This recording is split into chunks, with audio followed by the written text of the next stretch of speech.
Great try here from Rosa.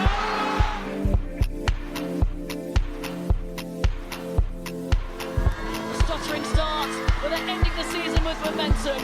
Manchester City, Continental Cup winners 2022. Hello and welcome back to MCW Fancast. My name's Emma. Thanks for listening. It's so good to be back with the podcast. I know a lot of you have been wondering where we've been, what we've been doing, what's going on. It's been a very, I'm going to say turbulent few months, but we're in a really good place now, in a really good position to bring back the podcast. You've sent some really nice messages. You've been really supportive, you've been really kind, and I really appreciate that, so thank you very much. Thank you for your patience, thank you for your understanding. We're going to be back for the rest of the season, bringing you weekly analysis, recapping on the games, and talking about all the latest news coming from the club as normal. For this week's episode, I'm pleased to welcome back Dave and Paul to the podcast. We'll be talking about Sunday's game against Reading in a fierce Women's Super League encounter at the Academy Stadium.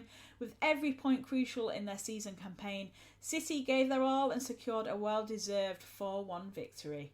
Looking ahead, the team faces yet another tough test as they travel to Prenton Park, home of Liverpool.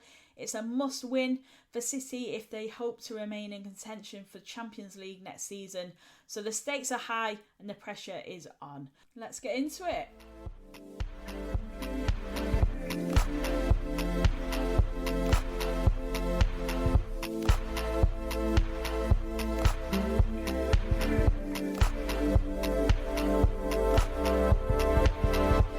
Hi, I'm Esme Morgan and you're listening to MCW Fancast. Dave, Paul, so glad to have you back on the podcast. How are you both doing? Hi, Emma. Good, yeah. Nice to be back. Good. Thank you so much for joining me. A lot to catch up on. Apologies that it's been so long, but it's great to have you both here. We're at the business end of the campaign with 3 games left to play. How are we feeling? Dave, we'll go with you first. Yeah, I'm happy with the way it's going. I think a few weeks ago when we were a little bit unlucky, I felt to have gone out of the FA Cup at Villa. A bit of an epic tie that night, and we were, it could have gone either way, and unfortunately, it went their way. After that, I looked at it and thought, right, well, what we need to do now is really focus on the league. And again, we went to Arsenal and played very well. And we're very unlucky to not at least take a point that day. I felt we certainly matched them, all the way through the game, and it was very unlucky, I thought. But then after that game, we knew that every single game then was a must-win, and it remains that way now. We've won the last 2 games at home against West Ham and Reading, which I'm sure we'll go into more detail about. And going forward now, we've got 2 away games, Liverpool, and then a big one at United, followed by a home game at Everton at the end. And for us to really finish the season where we want to, I think it remains we've got to win every game. So. That's the way I'm looking at it. Yeah, definitely. And Gareth Taylor has been quite cool, calm, collected as usual. It's sort of controlling the controllables as always for City. And Paul, and how do you feel about this run of games now? Are you looking quite positive, feeling quite positive?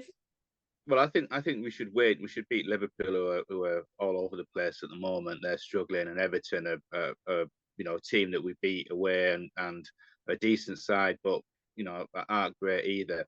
The key one, obviously, is the derby. That's going to be a really tough game, especially away. They're playing well, but we're playing well too. If you think back to the start of the season, if you'd have said, look, we'd have just gone out the FA Cup in a very tough tie, as Dave rightly says, we'd have matched Arsenal blow for blow, and we'd have a really strong chance of not only being in the Champions League, but potentially, and it is a slim chance, winning the league. We'd have took that all day long. So what we've seen over this season, we've moved from the first game of the season, which looked like they picked 11 women from the stands to play in the team, and complete strangers, to a team that now plays exciting football, good football to watch, and hopefully it will silence all the Gareth Taylor naysayers once and for all. Trust the process. We've trusted the process, and look where we are now. Really good chance of being in the Champions League again, and even a possibility of winning the league. I think we'd have took that at the start of the season. Gareth Taylor himself, obviously recognised as Manager of the Month as well. He deserves the credit where it's due, really, for all the the sort of question marks over his tenure and what he can do with the squad and how he can take us forward, you know, he's really answering that in the performances and what we're seeing with what he's doing with the squad. Yeah, it's like Paul says. I think at the start of the season, we all knew with the players that had gone out and the players that had come in, we weren't sure the quality of some of the players that come in. We haven't seen them play. It was always going to be a completely transitional season in our heads at the start of the season. And I agree with Paul. I think we're ahead of that curve now. You know, we are ahead of where we probably thought we'd be this season. You know, the players that have come in have been excellent.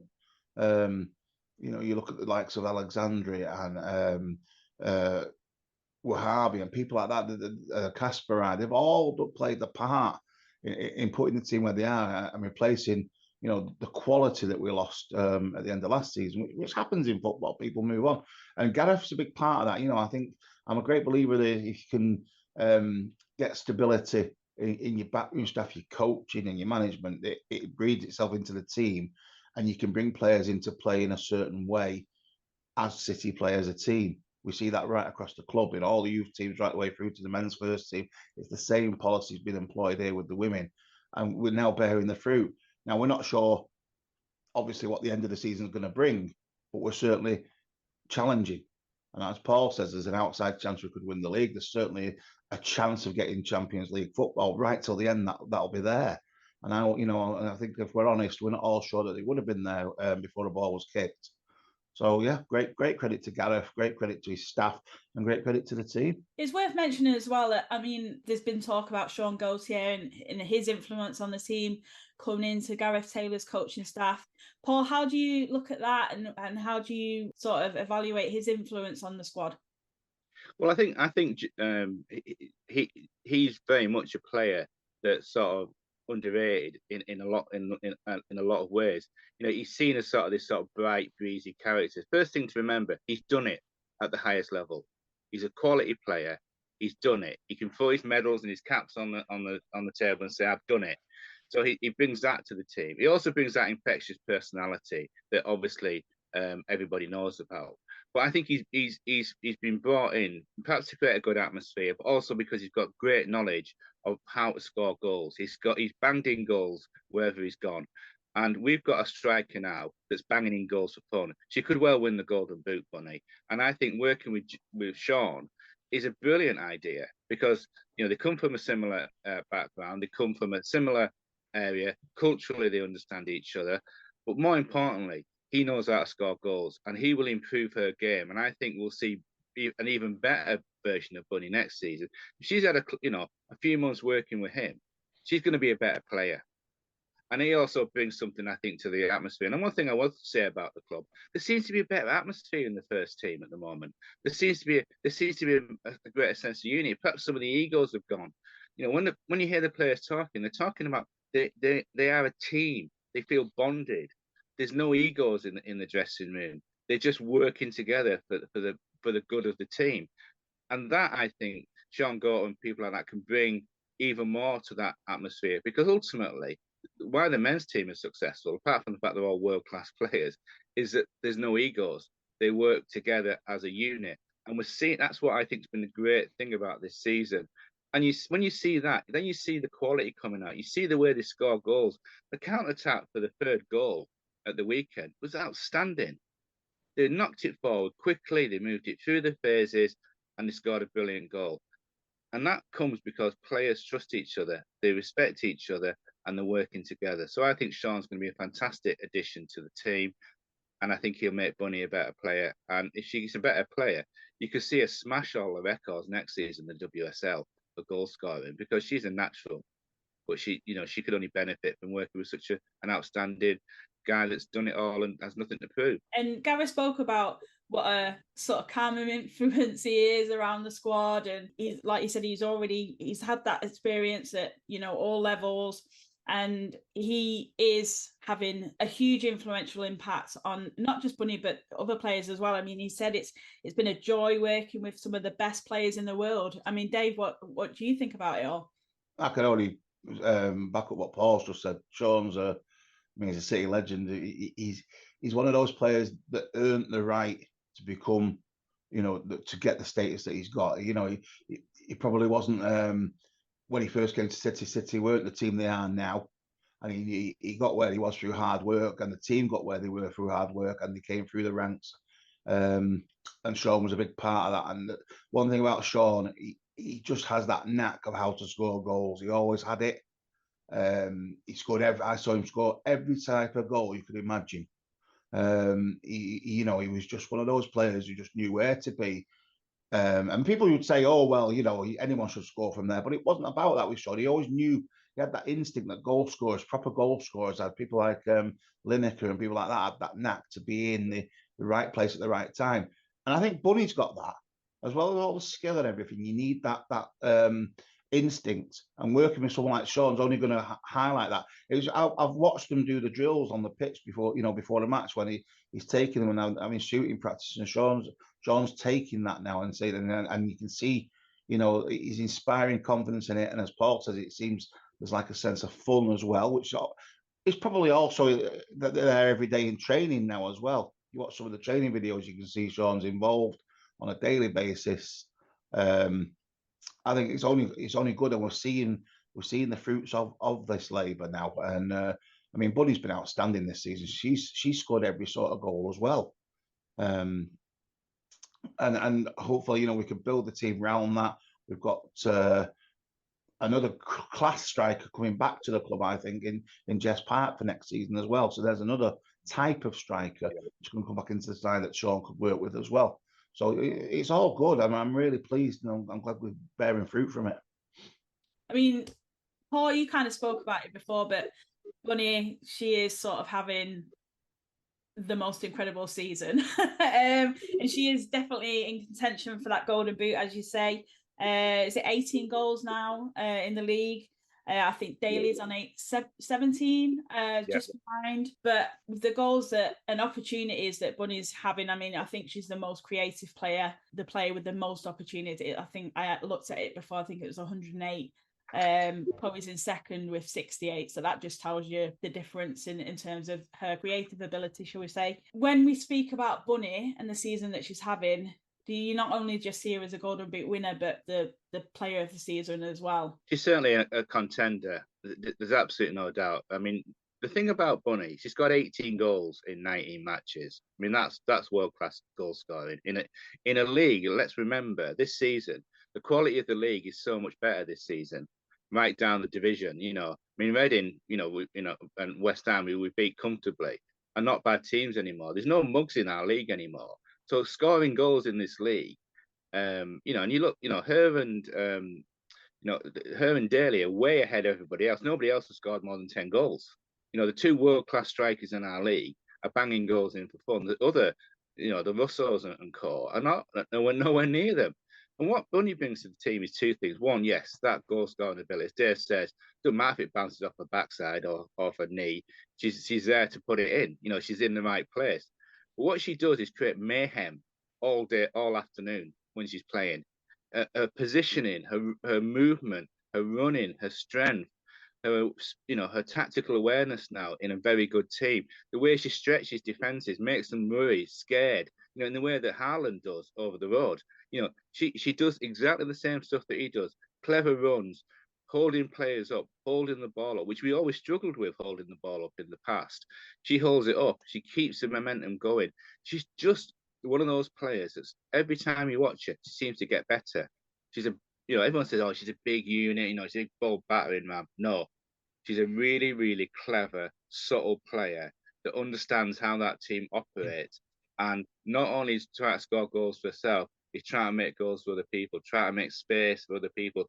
So that, it's no accident Chloe Kelly and, can come in and score goals from because there's that space. Lauren Hemp scored that goal at the weekend because Bunny was creating all sorts of chaos in the box. That's what she brings to the team.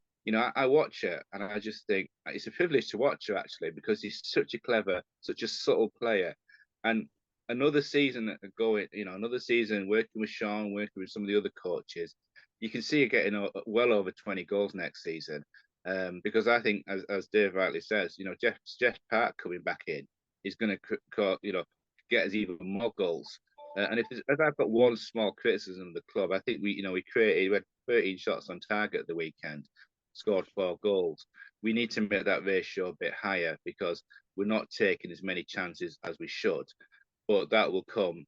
But Bunny's just been brilliant, and if she should be. I think she should be player of the season. But if she doesn't, she'll be there or thereabouts, and that's a credit to her and to her professionalism. I mean, I don't know what you think about that, Dave. I mean, even in the era of Nick Cushion, we would create a lot of opportunities and struggle to put them away. But Nick would always say, "Well, at least we're creating the opportunities, Dave." Well, our manager is always going to look at it like that because the bigger problem would be if you weren't creating the opportunities, and I think that's a fair comment.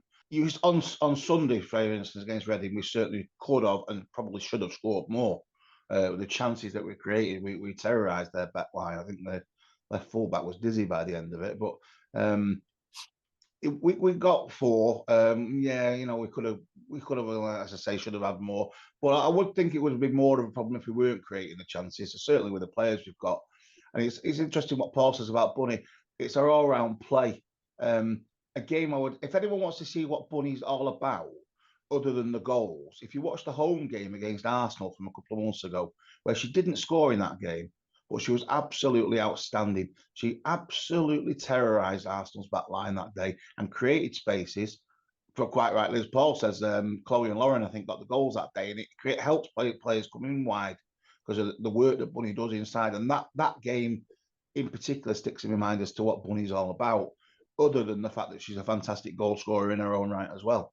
And she's certainly going to be in the running for all the awards at the end of the season, the Golden Boot, the WSL Player of the Year. I know we're taking votes at the OSC at the moment for Player of the Year, and she's certainly in the running for that, as are a couple of other players.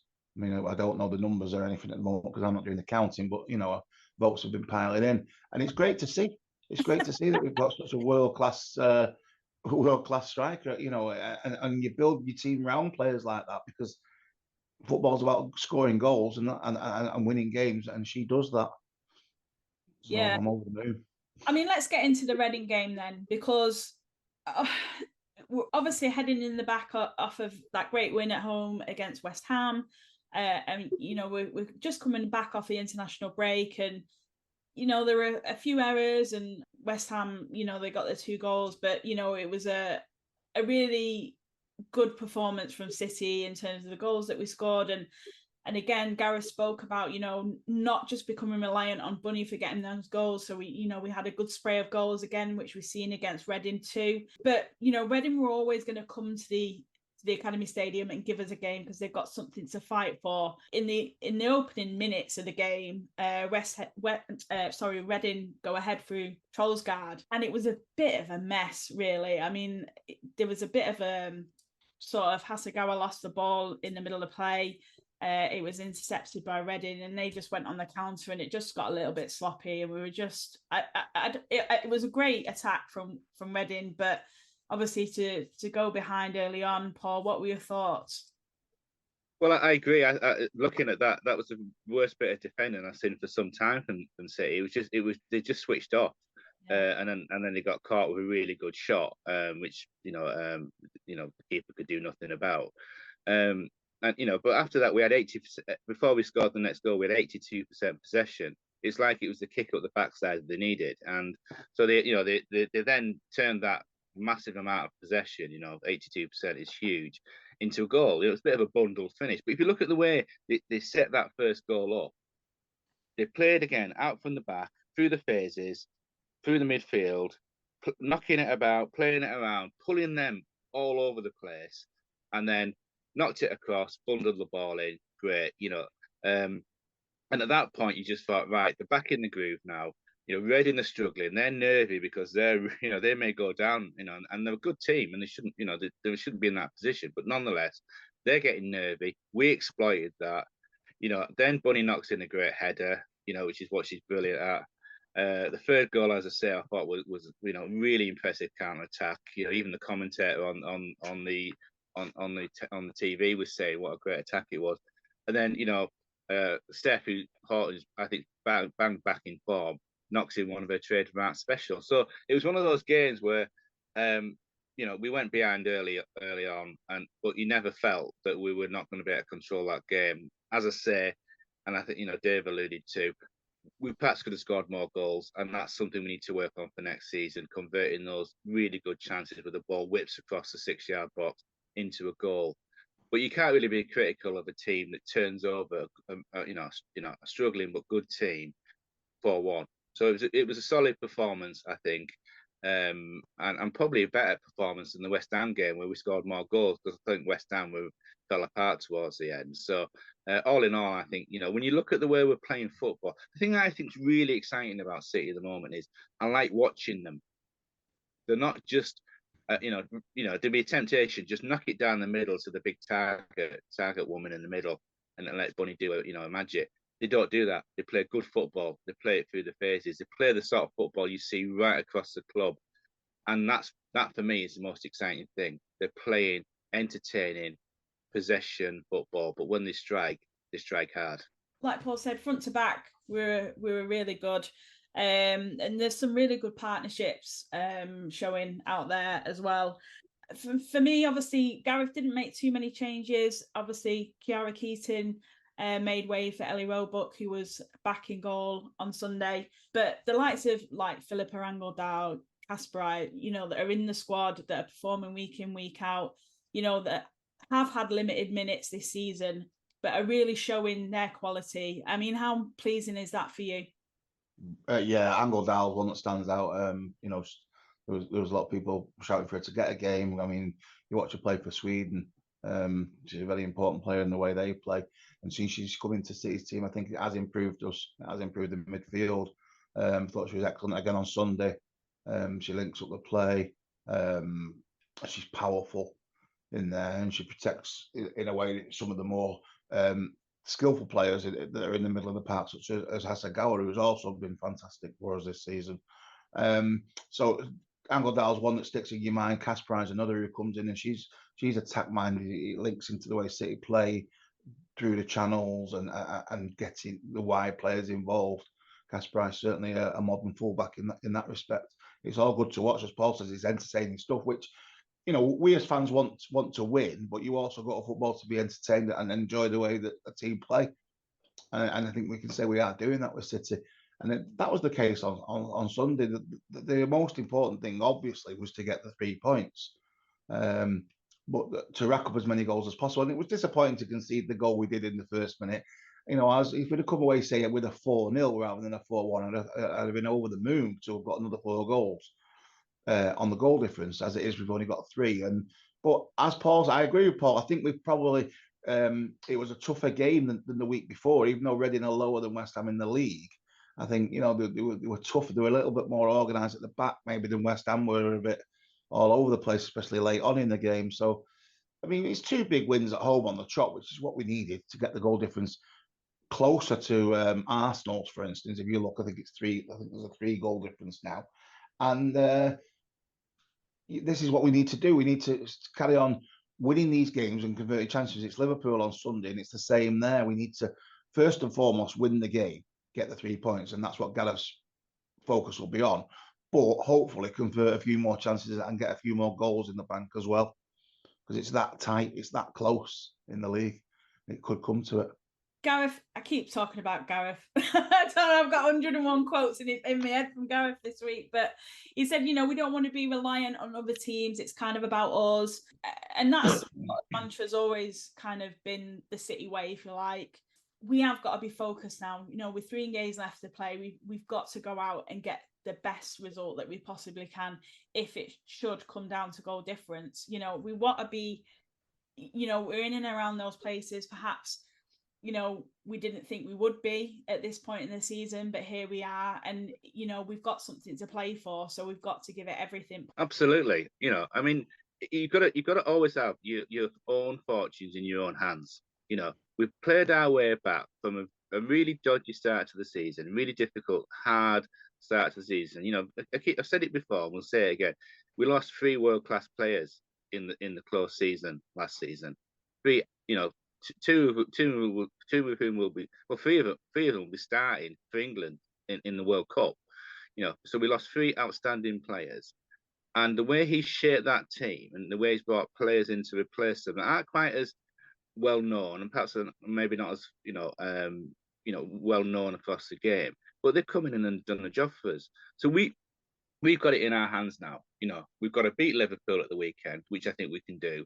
We've got a really tough away trip to United, who, let's face it, are playing well. They're a good team now and they're playing well. But I think they're beatable. And then we've got a tough end of the season with Everton. I was at the Everton game away, and they gave us a game. That wasn't an easy game. That was a tough old game because they've got some quality players in that team. So, but having said all of that, there's nothing there that we can't beat the way we're playing at the moment. So we get the point on the board, and then we see what the others do, and we put the ball back in their court. Arsenal will be rocking last night after losing so late in the game. That will knock their confidence. It'll knock their focus, and they've lost key players. Chelsea, we know are a good side and will come on strong, and I would say are favourites for the title. And we know United are not dropping points like they've done in the past. So all we can do is try and get those points on the board and say, right, come on then. It's up to you now. The title is a possibility, but Champions League is a must. If we were to win all 3 games and just miss out, say, on goal difference and finish 4th, worst case scenario, let's just look at it that way, you would still say it'll be judged that we're not in the Champions League then. And would that be judged a failure? I personally wouldn't think it would be this season if that was to happen because of the way we've played and how close it is and where we'd be. But let's be positive and say, yeah, we can only, as Paul said, we can only control our games. So let's get 9 points. As hard as it is, let's go for 9 points out of these last 3 and see what that does for us. If it's not enough, it's not enough. It means other teams have outperformed us. And we did have a dodgy start. Obviously, we lost the first 2 games. I mean, one of them was Chelsea away. So it's possibly your toughest game of the season on paper to play the champions away. And we played well that day, but, ironically enough as well. But we can only control, it's the old cliche, 1 game at a time. We've got 3 games left. Let's just take them one at a time, starting with Liverpool, get the points on the board, score as many goals as we possibly can, put ourselves in the best position we possibly can to finish as high as we can. And hopefully that will be in the top 3 and put us in the Champions League places. Just before we move on to previewing that Liverpool game then, can we just talk about our skip? Because I think she deserves absolute credit for how she's come into this season and performed the way she has in recent games. She's come on as a starting player and she's contributed 2 goals in the last 2 games, and the team are really rallying behind her, and so are the fans. And it's just great to see that Steph has got a smile back on her face again. I mean, where do we start with Steph? Seriously. I mean, I don't think first and foremost, I don't think it's a coincidence that defence has looked better since she's been back in it. So as a player, as just taking her football element of it on its own, I think she's improved the team, improved the defence. Then you take into the fact of what a leader she is, what a captain she is, and how she inspires those around her. You can see that. If you're playing alongside someone like Steph Horton, you're going to want to give her everything. You're going to want to, like she does, and it inspires those players to play better. That's my belief in that. And then just as a person as well, the things that Steph's gone through, the experience she's got, good and bad, they all go into making her what she is. And I think we've seen that. She wears it on her sleeve, and we've seen it on the pitch in the last 2 weeks, and we've seen it in the emotion in the celebrations when she scored the 2 goals, how much it meant to her, how much the club means to her. And the team as well, though, because I think the way the team, went to Steph, and you could see that it was pure. You could see that it was pure, and it meant a lot, not only to Steph, but to the players as well around her that, want to see Steph, in that position again. You have to look at it this way. She wasn't starting at the start, for quite a lot of the season, and it would have been easy for as someone who's done it all in the game. She's got nothing to prove. She's won all the medals, won all the caps. It would have been quite easy for her to spit a dummy, sulk, and feel that I should be in this team, but she didn't. The model professional that she is, she got on with it. The other players noted that, They noted her leadership role. They noted the way that she was prepared to do whatever it took for the team. Since she's come back in, as Dave rightly says, she's looked like, the player that we know she is, world-class defender. Stats are interesting. In terms of, positive moving the ball forward, she's up there with Millie Bright and all the others who are potentially in the England team. Her passing accuracy is 85% against Leah Williamson's 80%. Now, I'm not having a go at Leah Williamson, particularly because of what's happened recently, but those numbers are really telling. She passes the ball more accurately than other players that are supposedly, in a better place to go at the World Cup. But more importantly, and as you rightly say, when she scored those goals, the joy on the other players' faces was really telling about what sort of person Steph is, what sort of professional Steph is. Because it's not just about the person; it's about you as a professional footballer. You set the standards in that dressing room. Jill Scott was another one that set the standards. They set the standards. They show the leadership. They're bringing those young players through using all that experience. And for me, Steph has proved any of her critics wrong. She's come back as the player that she's always been, which is a world-class defender, in my view, who brings a huge amount of experience and leadership to any situation. And we should be very, very proud that we've been able to see her. And we should be very, very proud that she will leave our club as a City legend. Some of the women that have been in and out of the club won't be legends. She will be, because she's done it all to the highest possible standards. Despite all the stuff that's gone on around her, which would have crippled many people, she's stood up proud and done us proud. And we should be very proud of her, that we've seen one of the best defenders in the world for eight seasons now, and never ever once let us down, never once. And that's something that most players can't say. I mean, the term legend is used quite loosely, but it is so true, Dave. Without a doubt, she is to the women's side of the club what someone say like Vincent Kompany was to the men's. It's a leadership. It's and those are the true legends of the club. The club have honoured the legends over at the Etihad with some statues. I wouldn't be against a Steph Orton statue outside the Academy Stadium for exactly the same reason. I'm going to start a petition. Yeah, without a doubt. I mean, if you were to say straight away, which women player would you put a statue of outside the stadium? There isn't an argument, is there? It'd be Steph. She epitomized. She's been there from the start of us being a professional team. She's led the team from the start. She's still there doing it now. She's done it in the last 2 games alone. So, all these years later, she's still doing it, and the qualities are there for everyone to see. And just her footballing ability is still there as well. She makes the team play better. So on top of all that legendary status, her actual performances on the pitch are there as well. So it's amazing. She's an amazing player. It's interesting when you see that big picture of the first women's team on the side of the Etihad. The only one that's left is Steph Orton. There's some dodgy haircuts on that picture, but Steph's there. She's the only one that stayed through. Going from a semi-professional setup to a professional setup to a professional WSL, and all that time she's been the anchor for that team through good and bad times. She has been the one that's had the continuity, but said these are the values that we have as a club. These are the values we have in the dressing room, and that continuity you can't buy. Plus the fact, through virtually all of that period, she's been at the top of her game.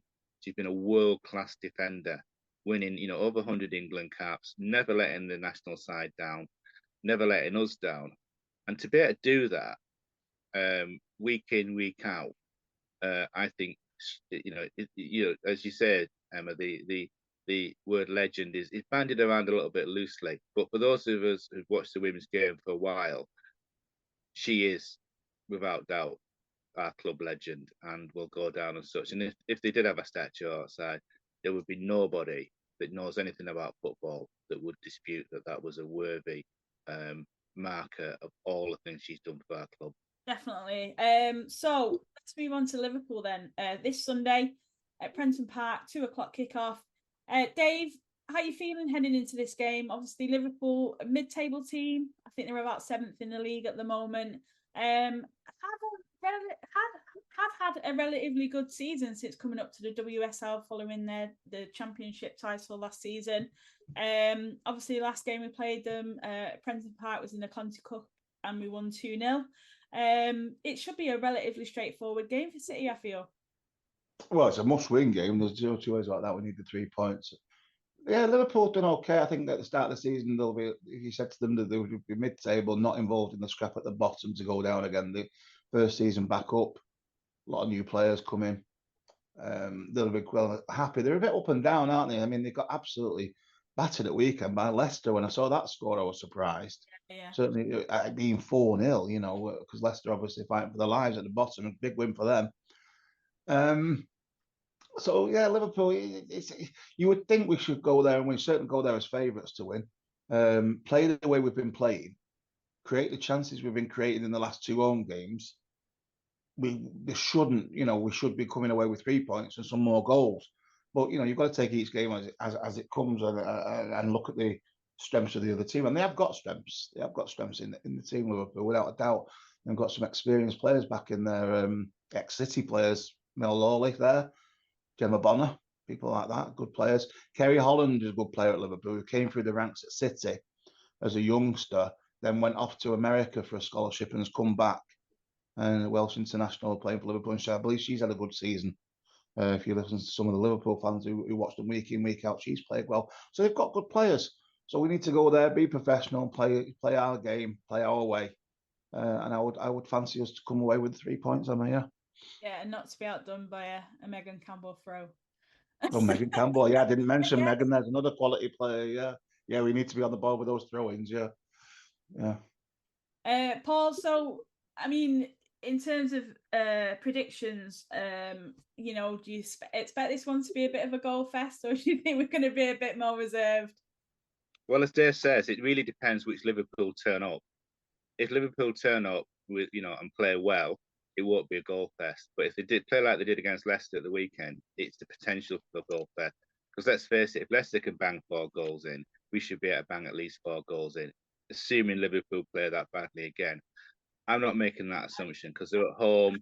See that? No, I never understood why we got rid of Gemma Bonner in the first place. I thought she was a really good player. And when she went, I was disappointed. And it's great to see Megan Campbell back fit. She had terrible injury problems with us.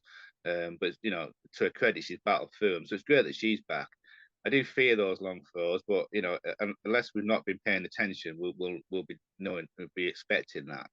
So I think it's going to be a tougher game than people might imagine, but I would fancy us to win at least 2-1, 3-1 potentially. But if they fall to pieces, we could get a few goals. But number one priority is, as Gareth says and as Dave rightly mentioned, win the game. Let's just win the game, put ourselves in the driving seat. We're going to Lee Sports Village in the middle of nowhere for the derby. And let's be clear while we're at it. What a disgrace it is that they've changed the time. What a disgrace that one of the biggest games of the season between 2 of the biggest clubs in the league now, they've decided at the last minute to change the time to make it virtually impossible for anyone who watches both the men's and the women's game to get across to that game. And then absolutely great. United fans travelling up from London, of course. Well, indeed. I mean, they're going to be getting on really late, aren't they, for 6:45? I mean, we know that, the last train out of Manchester to Euston is probably about 10 o'clock. So the M6 will be busy. Yeah. Dave, in terms of Sunday though, and the squad, do you think we'll see many changes again? It seems that Gareth has been pretty happy with his squad in recent games. Do you think we'll see anyone come in? Obviously, Demi's been available on the bench, but we haven't seen her for a little bit. Do you think it might be a good time to get her back in the squad? I don't see many changes, to be honest with you, the way they've played well in the last 2 games. I think barring any knocks or any injuries, obviously Ellie had to miss a game with a knock and things like that. So barring that, I don't think we'll see too many changes, Emma. I think it might be pretty similar lineup as what we've seen. Demi's a bit unlucky, yeah, because she's on 199 appearances, Demi. So her next appearance will be a 200th as well. So it'll be a big thing for her, and I'm sure she'll get that. I'm sure she'll come off the bench if she doesn't start at some point. So There's another player that never lets us down. Demi, look at the years of service she's put in. But I'm not expecting massive changes. Injuries aside, let's hope that no one gets a knock or anything like that, or in training or anything. I'm expecting a pretty similar lineup to what we've seen the last 2 games. Have you been happy with the way that Gareth has been utilising the squad depth? Yeah, I have. Yeah, and I think you get to the business end of the season, and you see it a lot with in men's football. You're watching City, you see you might rotate and everything, and earlier in the season a bit more to try and find and try and tinker with your team. Pep's notorious for the way he does it, but when it gets to this end, the business end of the season, you basically go with your best 11 or what you feel is your best 11, and I think that's what we're seeing now, because this is the business end of the season. We're into the last 3 games now, so I think Gareth would consider the 11 he's been putting out to probably be his strongest. There's a few arguments that people say, oh, Hayley Raso's a quality player who's on the bench, but Chloe and Lauren have been playing so well as well in the same position. I thought Hayley was great when she came on Sunday. In the second half, I thought she really affected the game and had a real go at Reading. So you need quality players on the bench as well. It's unfortunate. You could make an argument for some of those players starting games without a doubt because the top quality. But I'm not expecting too many changes, certainly on Sunday. So we'll see. We'll see what it goes with. Raso was really unlucky, actually. Literally, as you say, she came on and she was like a little pocket rocket. As soon as she got the ball, she was driving forward and she was unlucky not to score, to be fair. And that was like first touch of the game. She was well involved in it. So she's just one of those players. So I put her in the same category as Becky, as Claire Emsley. There's 3 really good players there that for me should be playing week in, week out. And I fear that obviously Raso is going to want more game time, but I understand the way she's used and way she's utilised within the squad. I worry about what that sort of future looks like for Raso in terms of the squad, because she's obviously struggling with the quality that we've got within the squad to get in and get a start within that starting 11, Paul. Well, yeah, I mean that's the thing. I mean, Dave mentioned earlier on, Jess Park's coming back as well. So she's now in the England team, showing what a quality young player she is. So that the battle for places is not going to get any easier. It's going to get tougher. When you think about it, like at the weekend we brought on Castellanos, who's a quality player. We brought on Raso, who's a regular for the Australian team and is a quality player. And Mary Fowler, another regular for the Australian team, who's one of the best young players in the world, not just in the Southern Hemisphere, but in the world.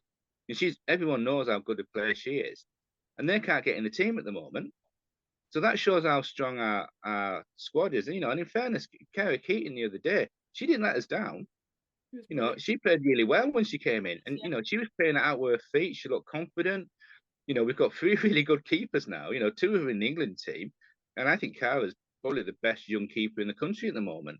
So what's really encouraging from the team is that we've got a really strong squad, that our bench is as strong as any bench in the league at the moment. You're right, people like Raso might decide they want to move on. And of course, players, rightly, if they feel they're not getting enough game time, that's the reason they go half the time. But let's be clear, we've got a really big and strong squad now. And that is really, really important for next season, when we should be challenging for everything. And particularly if we get in the Champions League, we need that squad depth because you're playing a lot more games. So I'm very comfortable with the squad rotation. I'm very comfortable with the way he's bringing the subs on. My only criticism, and it's the same criticism I have with Pep at times, sometimes it feels a bit too late in the game. If you're bringing somebody on with 10 minutes to go, unless you're Lionel Messi or Ronaldo, you're not necessarily going to change the game in 10 minutes. But if that's the only criticism you have, when you're bringing on really good players who would walk into virtually any other team in the WSL, then that's a good place to be, I think, rather than thinking, I've got to bring some untried young kid on. You're bringing on quality internationals who know how to play football. That's great. That's really encouraging. So Dave, Sunday, the OFC putting on a coach. Do you want to tell us a little bit more about that and how fans can get involved? Yeah, we've upgraded the coach to a much bigger one, Emma, as well. So there's a few spaces left. Anyone can book on. There's a members fee and a non-members fee, so you don't have to be a member to come. What I would say is, if you want to book on, don't hang about because the seats are going really fast. We do have a few left. The best way to do it is to either contact our treasurer, Jude, which is at Jude Morris King on Twitter, DM her, or contact her direct and she can book you on, or just do it through the OSC Twitter, MCWFC_OSC, and DM us on there and we can sort you out. It'll be going from the Blue Car Park. I'm not quite sure of the time, but it'll go through the Blue Park car park Sunday morning. Leave your car there and we'll bring you back after the game. It's nice that it's a local-ish game. You know, we used to London games and kicking off at 12:30 and having to leave at 6 o'clock in the morning and all things like that. This one's a bit more, hey? Get lying.